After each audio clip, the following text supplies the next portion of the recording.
Virtual Festivals here at the Oxjam Music Festival 2012, the launch party, and I'm joined by Graham Coxon. How are you doing? Hello, very well. Very well? Yeah. You've settled in here, you've arrived, you've already been looking through the vinyl. Yeah, I've Spied had something? a look. Well, yeah, because it's just sort of, just things are sort of there. Laid out. It's not all in any order, and then it's all in kind of, you just sort of see things. And things are catching your eye. Yeah. Do you think you're going to give a donation for the things that you maybe take home tonight? Definitely. No, yeah, Yeah? I'm not gonna get it for free. I wouldn't expect that at all. Perks of the job, maybe, perks of the job. What does it feel like to be part of something like Oxjam? You know, it's different from your usual gigs, I imagine. You're used to playing huge venues. This is a nice, intimate setting.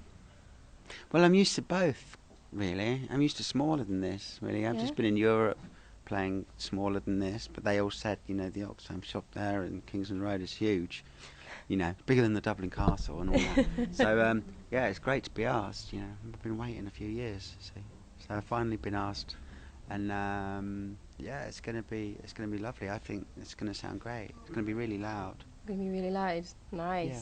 But there's sort of lots of things like clothes hanging up to absorb the sound. So I think Yeah. it'll be quite.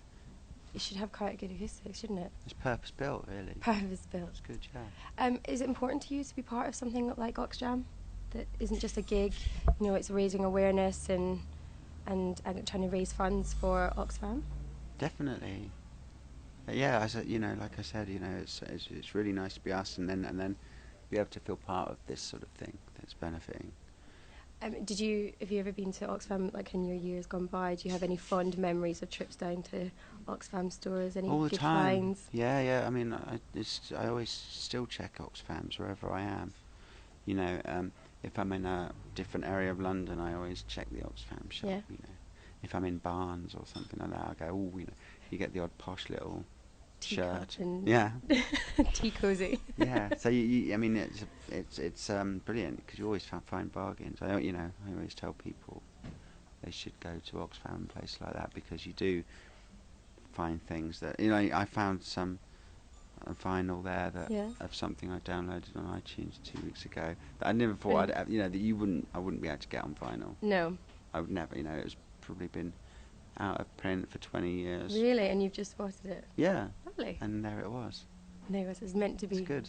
Yeah. You released your 8th solo album, I believe, this year, A&E? Is it 8th one? I think You keep so. count? I think it's 8.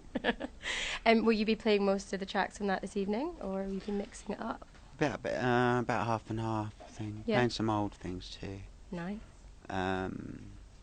Yeah. I mean, I don't know how many people will just be coming here because it's a sort of an Oxjam launch, or to see me or whatever. So I'm just doing a few old mouldy favourites and a few mouldy favourites. Yeah, and That's some cool. from my new album, and so it's a kind of a mixture really, but quite a lot from the LP, I suppose. Brilliant. And just the last question, do you think being part of Oxjam and all these festivals, like you said, you don't know if people are coming here to see you tonight, you've got a theme park who are supporting you. Do you think it's a good platform maybe for smaller bands or bigger bands to either come back to an intimate setting or smaller bands to be in a bigger setting? Do you think it's quite a good thing to do? Does that make sense? Yeah, I think it is, because I don't think it's just restricted to Oxfam shops. I think eventually it can just be anywhere. It can be put on, and I like that sort of. I like that people can get inspired to put on a show. They can put it on pretty much anywhere they want within reason, and make some money. I think there's always been a good spirit like that in this country, and I think obviously among musicians they all, because I suppose they're spoilt brats, they kind of like to think that they're doing some good, So that's always a bonus. So you get to do your job and have people enjoy your music, but the idea behind it is also sort of nice, Good, Yeah. So it's good all round. Brilliant. Well, thank you so much for your time today and have a good set tonight. Thanks. Thanks.